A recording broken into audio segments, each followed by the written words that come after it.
চলে আসলাম তোমাদের কাছে রাতের বেলার একটা ডিনারের রেসিপি নিয়ে।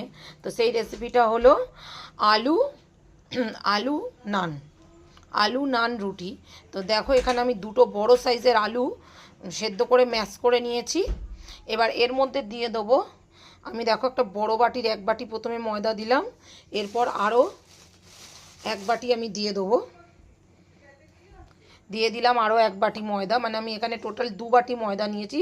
আমি এখানে কিন্তু অনেক বড় দুটো আলু আমি ম্যাশ করে নিয়েছিলাম। দিয়ে দিলাম ধনেপাতা কুচি, দিয়ে দেবো সামান্য একটু কালো জিরে, দিয়ে দেবো একটু চিলি ফ্লেক্স,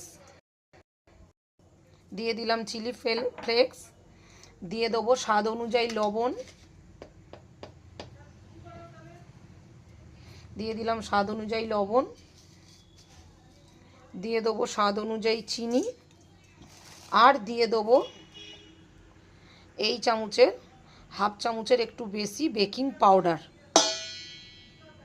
দিয়ে দিলাম বেকিং পাউডার, দিয়ে এটা একটু ভালো করে মিশিয়ে নেব।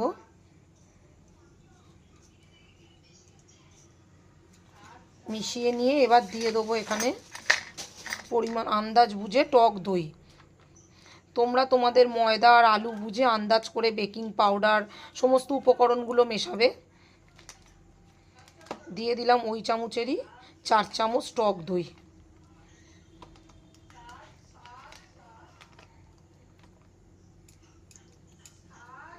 চার চামচ টক দই দিয়ে দিলাম, দিয়ে এবার এই উপকরণগুলো মিশিয়ে নেব।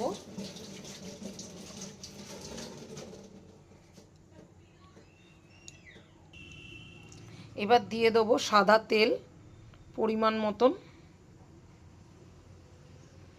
দিয়ে দিলাম সাদা তেল ময়ামের জন্য। দিয়ে এবার সমস্ত উপকরণটা আগে জল ছাড়া মেখে নেব।